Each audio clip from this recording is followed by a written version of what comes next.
there's so many life lessons that gymnastics taught me. I think discipline is one of the big ones, but it also taught me how to be really, really good at suppressing how I feel and my emotions. There's that dual feeling like gymnastics did a lot of great things for me, but also saw some parts of it in the environment that weren't so positive. Even if you have the healthiest culture, gymnasts struggle with it. Young women in general struggle with body image and the pressure to look a certain way. And you can imagine putting on a leotard really amps that up a little bit. It's my goal to definitely create a really healthy culture around food here. The most important lesson that any sport can teach you is how to persevere and get back up after a failure. And I think gymnastics is one of the best sports to learn that in. The big silence, empowering personal experiences, inspiring compassion, and healing lives. We are no longer silent. We are here.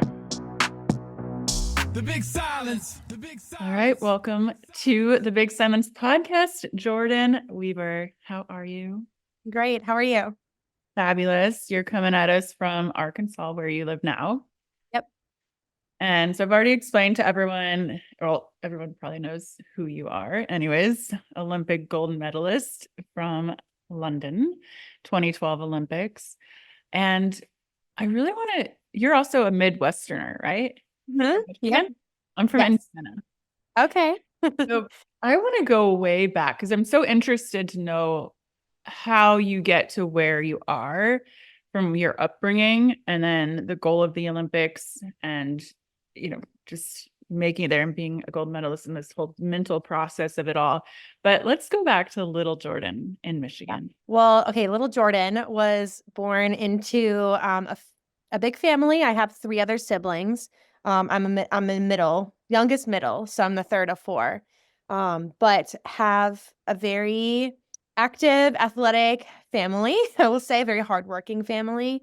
My parents were both athletes. My mom ran track in college, did long jump and sprinting, and my dad was pretty awesome at football growing up. And then I have an older sister who does marathons and it's just always been a runner, soccer player, things like that. Brother who was star quarterback of the high school football team. So just sports were kind of part of the plan, I will say, in our family, which everybody was very active. And then I have a younger sister as well. But when I was born, my parents noticed I sort of had these like biceps and quad muscles just sort of naturally. Like I was just a muscular child.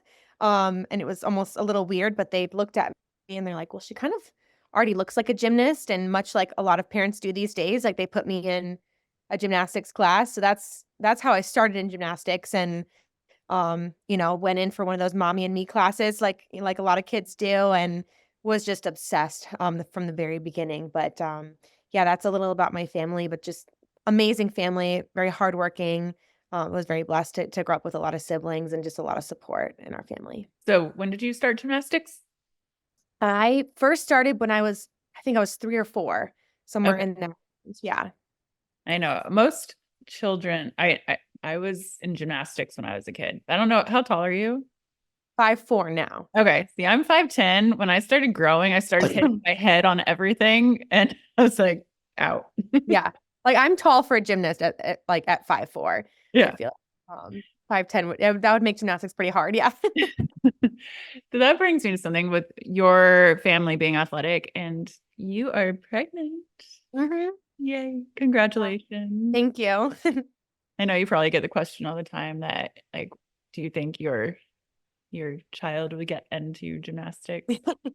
But I do get asked that question a lot. I think it's a little bit inevitable just with mine and my husband's job. We're both gymnastics coaches now at the collegiate level.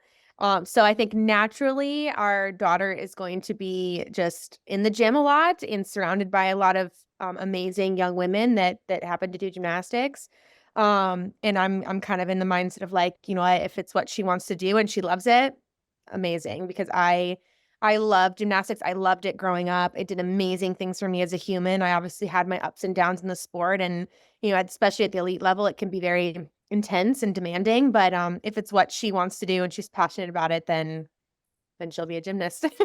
That's one of the things when I was researching your story. One of the things I loved about you is resilience as a superpower, because I always say, I was just sharing a little bit about how I grew up And I always say resilience is my superpower, and how the mindset of that can get you through. Once you learn how to be resilient, that mindset and that shift can get you through anything. So I'd love to talk about your journey, because there's a quote that you had said somewhere. It's, in the sport of gymnastics, it was really intense. The main motivating force was fear. We weren't allowed to show emotion. And I think a lot of post gymnastics have realized that it is a long lasting impact on us as people. Yeah, I mean, the world of gymnastics that I grew up in is, different than the world that we have today, just with things that have happened. The pendulum has swung and for the better, I think. But growing up on the US national team and just the way that champions were created and championship teams were built was through, a specific way of doing things. And a lot of it was, okay, you have to be kind of like a robot, right? Like Mhm. you can't show emotion, you just have to be disciplined and do what you're told and do as your coaches say and kind of be this like robotic gymnast. Um and that was interesting. I think, there's so many life lessons that gymnastics taught me. I think discipline is one of the big ones, but it also taught me how to be really, really good at suppressing how I feel and my emotions, which isn't always a positive thing, right? Like there are good times to be able to compartmentalize things and be able to have a time and a place to process through emotions, but to completely be able to just turn them off is not always a good thing. And I definitely learned how to do that through gymnastics and had to unlearn some of those strategies as an adult now. But yeah, it was just, fear was the motivating factor in the sense that, when you were performing a routine, the national team staff was watching you. Um, you were so afraid to make a mistake, it almost made you do better. And that was really the driving force. And while it works sometimes, I do think it has some long lasting impacts on human beings in general when you operate in a culture that way. I've seen it in myself and my friends post gymnastics, but there's kind of that dual feeling like gymnastics did a lot of great things for me, but also saw some parts of it in the environment that weren't so positive. So now you're a coach. Do you Mhm. use those same techniques with your athletes now? Like, do you are I really, as a coach, my number one goal is to have an environment and a team that is able to thrive first and foremost as human beings. Like that is my number one priority. I think sport is an arena that we can teach life lessons. It's not just sport. And a lot of people come to our program here at Arkansas expecting that they're going to have coaches that are supportive, are going to push them to their potential, but in a healthy way. And so I'm really passionate about, gymnastics, but even more than that, I'm passionate about helping our athletes develop emotional intelligence and self-awareness and the ability to work through stuff and be resilient. That's really what I'm most interested in as a coach.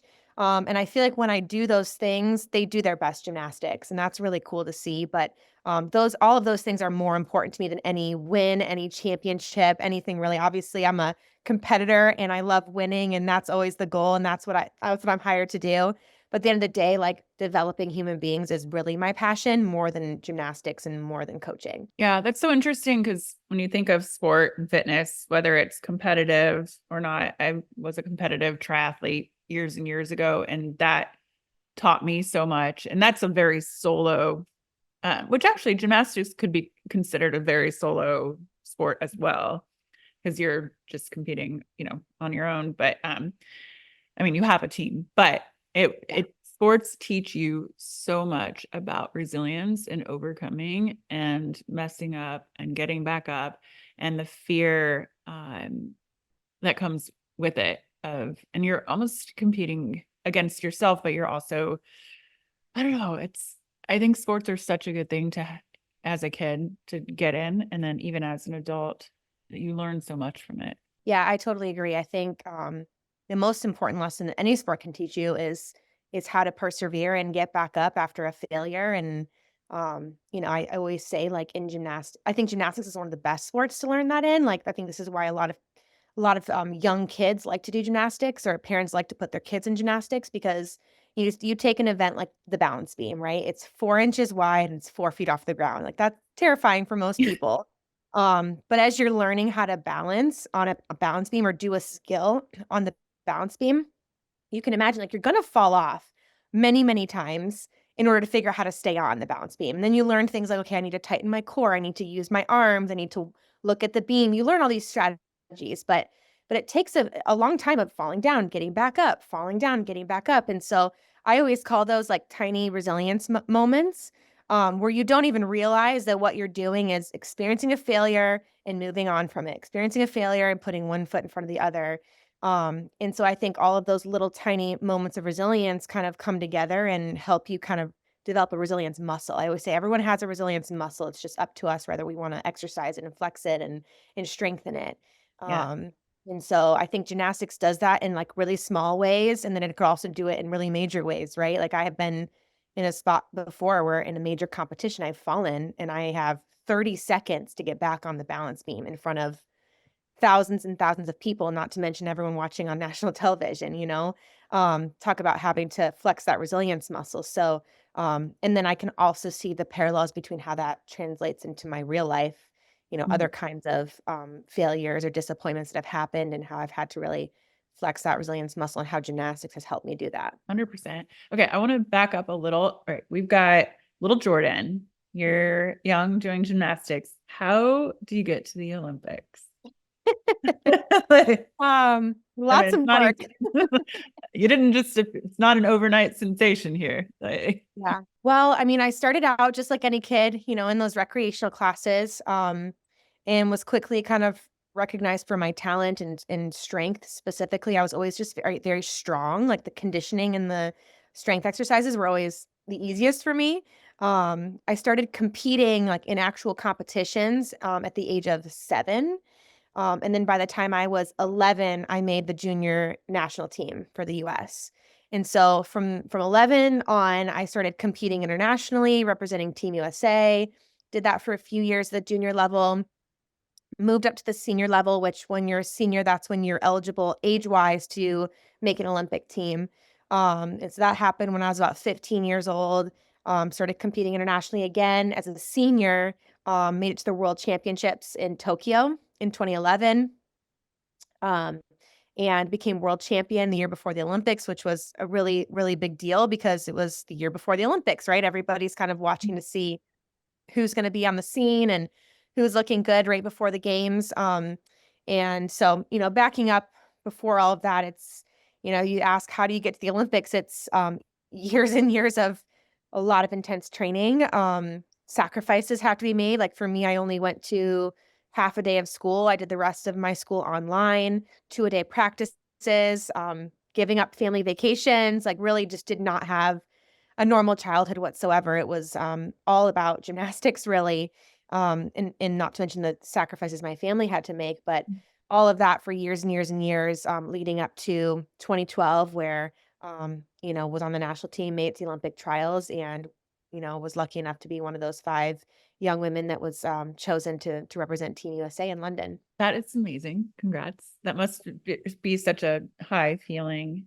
And I listened to your TED talk and you talk about, it was basically like the messaging that I got is how in 2 days your world can change. Mm-hmm. So let's talk about that, because I think that's if we go back to the word resilience, that's such an important thing where you quite possibly had the hardest day in your competition days at the Olympics. And what was it? Like your arm was just a little off. And then you go on 2 days later to winning gold. Mm-hmm. I want to go through those emotions and how you picked yourself up and how literally in 2 days your life can go from feeling awful to feeling amazing. Yeah, I think, it really kind of the emotions and the pressure that kind of accumulated leading up to that moment in my life were coming off of the world championships the year before, being the all-around reigning world champion, and just all the pressure and expectations that come with that. It's a lot. And not to mention, like I put pressure and expectations on myself as an elite athlete as well. And, we have this meet called the qualifications in the Olympics, and however well you do at that meet qualifies you into the finals for the all around for each event for team. And so on that qualifications day, like I always say I had a good meet. I didn't have a great meet, but it was good. And I finished in fourth, which, most people go, wow, like at the Olympics, you finish in fourth place. Like that's pretty awesome. But we have this rule in gymnastics called the 2 per country rule, which means, starting from the top, only 2 athletes from every country can qualify onto the finals. And if you happen to be like the third or the fourth that qualify, you get bumped out. And so, I looked up at the scoreboard after the meet was over, saw that I was in fourth, and noticed that 2 of my American teammates were ahead of me in second and third. And so I was then bumped out of the all around finals, which, as the reigning all around world champion, it was just sort of like expected that I was going to make it. And that's really when like the disappointment hit me. And, it was tough. I can't believe this is happening. I don't think this is fair. Like, just never thought that it would turn out that way. And there's a lot of pictures online of me crying like on TV and just having to handle what that felt like. And then, a couple days later, we had team finals, which is arguably the most important meet in the Olympics for Team USA, because you go to compete for Team USA and individual stuff is kind of secondary. So I had to find a way to experience this big disappointment, but also pull myself together and be able to be up for competition for my teammates, because it wasn't really about me. And I think that was the biggest thing that helped me, flex that resilience muscle between those 2 days, was flipping that switch of like, okay, I'm disappointed and this really sucks and I'm going to be upset. I'm going to process through this. Then at some point, kind of flipping that switch of like, it's not about you anymore. It's now about your team, and your team needs you, and taking the focus off of myself and putting it on this group of people that I needed to be strong for. That's really what helped me. Um, and I was able to show up for my team, and we went out and won the gold medal 2 days later. And that was really like a redemption moment for me personally, but also just so grateful that I had the opportunity to win that gold medal with my teammates. So definitely was hard to turn it around. But I will say, I think when we can take the focus and take our blinders off and focus on what's going on around us, and allow ourselves to lean on other people and do things for other people, it really helps us as individuals a lot more. So I read that you have a degree in psychology. Mhm. Yes. Do you think that really helps you with your mindset, or did you get your degree pre-Olympics, post? When did all this happen? So I was still in high school when I was in the Olympics. Right. Okay. I hadn't gotten my degree in Yeah. psychology yet, but it definitely was, that choice of major was inspired by my gymnastics career, and just always being fascinated by like the power of the mind and how we can use our minds to be more successful and compete at a high level, for sure. Yeah. And it's probably great, you being a coach now, being able to have that expertise Yeah, for your students. for So sure. that's good. Okay. So in 2015, you retired from competitive gymnastics. And so how old were you then? I was 18. Well, you've like lived an entire career by the time you're 18. Yeah. Was it how did that feel then? You're a gold medalist. You've been doing gymnastics since year 3 or 4, competitive, and this transition. I'm always so interested in the different transitions in life, and especially at 18. Yeah. And that was like the highest of highs. Where is your mindset? Yeah. It was tough. I mean, retirement is such a weird word to use Yeah. when you're 18 years old. Yes. Because it just doesn't resonate, but it really felt like it was the right time to kind of turn the chapter. That's really how I thought of it, was like, that chapter of my life is over. It's time to start the next chapter. But I will say, like, it's really hard. I think for a lot of athletes, like, your identity is in your sport, especially like for me, I had been doing it since I was 3, 4 years old, hadn't stopped, really spent 7 hours a day, 6 days a week doing gymnastics, and competing and feeling my sense of self-worth through sport. And so when I was done with it, it was like, first of all, what do I do with all this time? And honestly, another big thought you had, or I had, was, will I ever do anything that will feel this great or will Mhm. top this in my life? Like, how do I top the Olympics as Right. a human being? How do I continue to achieve things that will feel, like that? So you kind of have this identity crisis. I think for me, having a transition in purpose, like immediately after retirement, was the most helpful. So I was in college. I was at UCLA and I was also working for the gymnastics team there. So I still had a gym to go to every day. I had teammates. I had a job to do within that team. It wasn't gymnastics, but it was something different. And I think that was the most helpful thing for me, was having something to jump right into that made me feel like I had purpose, and staying busy and really finding ways to fill my time that were going to make me feel good. I know you use the word purpose. I think that's such an important word that a lot of people don't always connect with, or if you feel a little lost, and Mhm. having that purpose and community and all the things and sports. So now you go to UCLA, and then what happened? How do you Yeah. end up So in Arkansas? yeah. So I retired during my freshman year at UCLA. And I was also serving as a team manager for the gymnastics team, which meant I was basically like moving mats, chalking bars, like making sure they had the right gear, like basically doing all the grunt work for the team because I couldn't compete for the team because I went professional. But honestly, I didn't care. I just wanted to serve the team and help people and be a part of something bigger than myself. So I did that for my freshman, sophomore, junior year.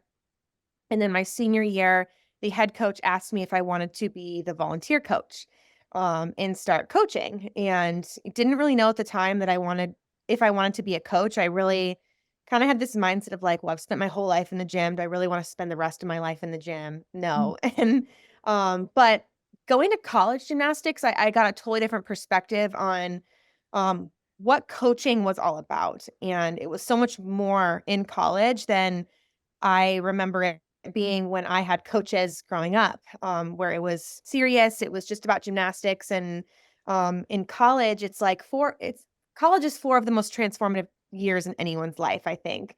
And you're doing so much growing and learning about yourself. It's the first time you're away from your parents and figuring out what you want to do with your life. You're going through relationships, friendships, things like that. And so I realized that being a college coach is more like being a life coach through all of those transformative years. Mhm. I can see that. And you just happen to also coach gymnastics, and gymnastics is really like the conduit for how you can do that. So I became the volunteer coach senior year just because I wanted to challenge myself and see how I liked it. Ended up loving it, stayed at UCLA for a few more years coaching. And then I got offered the head coaching job here at the University of Arkansas. And so I've been here now. This is the sixth season. I've been the head coach, and really enjoying it and just grateful I get to do what I do every day. Amazing. And you work with your husband? Yeah, he's my assistant coach. Yes. How's that? It's awesome. I mean, people ask us all the time, like, how do you work with your significant other? How does that go? And I'm like, honestly, it just works for us. Like when I was at UCLA, we did long distance for the first 3 years that we were dating. And I would say we developed such a strong foundation for communication, like through those long distance years. Yeah. So that when we got to Arkansas and I hired him as my assistant, like we already had so many communication skills I think a lot of people in relationships don't have, Mhm. that early on. And so that really helped us kind of start this thing out. And we have just so much respect for each other as coaches and as human beings that um, it just works and we love it. And I love working with him every day and spending pretty much every moment of the day with him. But it's great. How'd you meet? So he's also an Olympic gymnast, Okay. for on the men's side. Yeah. And so we just kind of knew each other through different gymnastics competitions and going on tour together after the games, and so we were just friends for, like, 5 years before we started dating, and then just connected and started dating. Love that. Mhm. Okay. So I want to shift a little bit. Okay. So I was doing my research and you did a show called Special Forces, but you pulled out of it Mhm. because it was way more than you expected. And coming from the gymnast background and the Olympics and the pressure and everything, I want to talk about that experience and the mindset Yeah. and the courage to just say, this isn't for me. Yeah, I mean, special forces was really interesting because, you know, when I got offered the opportunity to do it, much like many athletes would do, I was like, you know what? This is gonna get me out of my comfort zone. It's a competition. I'm gonna crush it. Like I just had a really good attitude about it. It's like Navy SEALs training, right? Or what? It's special forces training. So Navy SEALs are like under the umbrella of special forces. So Yeah. it was a little bit of that.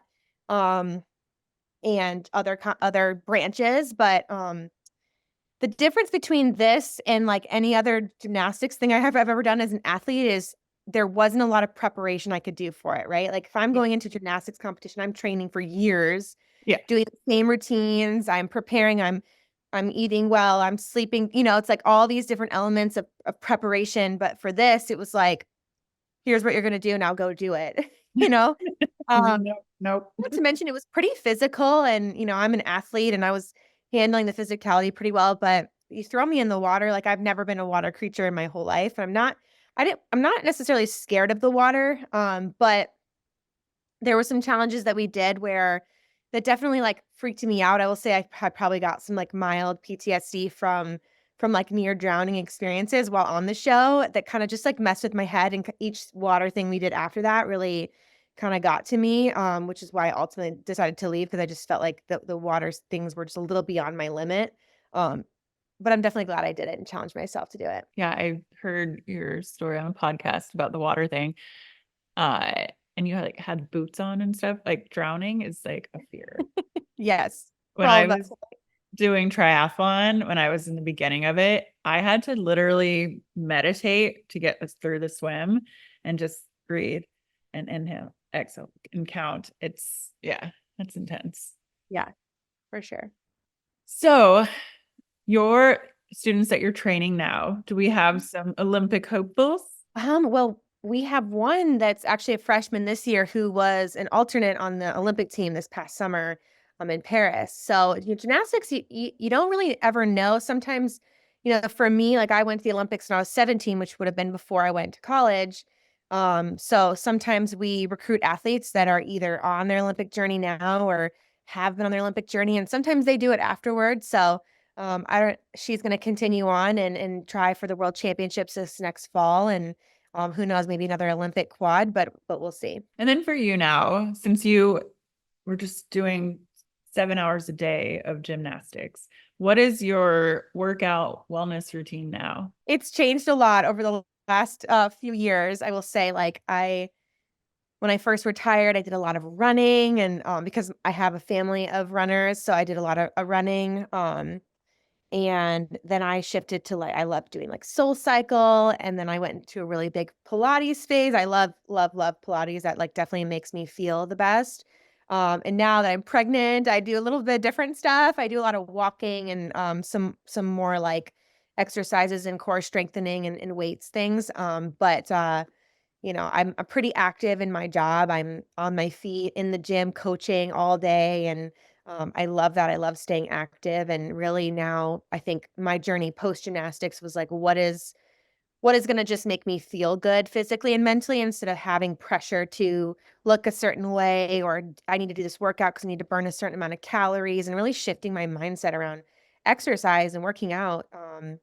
And what that could do for me. So that was a long journey that I was on post gymnastics, but I definitely am in a good place with that now. Yeah, I was going to ask that because you mentioned about looking a certain way. Is there a lot of pressure to look a certain way? And you don't have to answer this, but I would imagine there might be some eating disorders that could come out, not necessarily for some gymnasts, and just pressure on all of that. And how do you, or some of the people that you've competed with, overcome that? Yeah. I mean, definitely when I was a gymnast, I felt a lot of pressure to look a certain way. There was a lot of pressure to be light and thin and kind of have this body type. And the interesting part about all of that is you're also in the same age range when you're hitting puberty and your body is changing, and it's just really hard. And so, there's a lot of pressure coming from different angles of um making sure you're eating less and eating the right things and not wanting to eat in front of your coaches and just a lot of food control, restriction, that sort of thing, which is hard for a lot of people. I think, I was lucky to not ever develop a severe eating disorder, but I definitely had some like disordered tendencies, and an interesting relationship with food, I would say, post gymnastics, because when you're restricted to a certain extent, you kind of have this like survival mode in your brain where you um, feel like, okay, well, if I'm hungry, I need to make sure I have this. And you just kind of look at food differently than I do now. And so that's been another kind of challenge for me to work on post gymnastics that I feel like I'm in a really great place with now. And I'm able to kind of create a culture around food and nutrition here with my program, that I feel really good about. And I won't lie, gymnasts struggle with it. Even if you have the healthiest culture, gymnasts struggle with it because a lot of times eating disorders, they show themselves as a result of different traumas in your life and, things that sometimes people on the outside don't cause. It's sometimes just happens, and it can be a form of control or things like that. So it happens in our sport for sure. It happens in a lot of sports. I think it's just young women in general struggle with body image and the pressure to look a certain way. And you can imagine putting on a leotard, really amps that up a little bit. But yeah, it's my goal to definitely create a really healthy culture around food here. Yeah, that's great that you're focused on that. I mean, yeah, I think young women, I don't know that it's even changed since I was a young girl, even in taking ballet class as like an 8-year-old and not professional, but saying you need to lose weight. And I'm like, what? There's just pressures all around. I don't know how we can shift the culture with that and making young women feel comfortable in their bodies. But yeah. All right. So what are your biggest dreams for the next 5 and 10 years? Well, it's, definitely I have a different mindset around that now that I have a baby on the way. And I'm just really excited for my next chapter of motherhood and, figuring out how to balance motherhood with career. And it's always been a goal of mine to be able to balance that at a high level and be the best coach I can be and be the best mom I can be all at the same time. I know it's going to be really hard. And there are going to be times where, one side has to give a little bit, but I'm just really looking forward to that challenge and doing it to the very best that I can. I'm really passionate about what I'm doing here in Arkansas, and I'm passionate about what I'm doing as a coach. So I hope to continue just serving young women and being the best leader, and coach and mentor for them, and getting them ready for life after college so that they can go out in the world and do amazing things.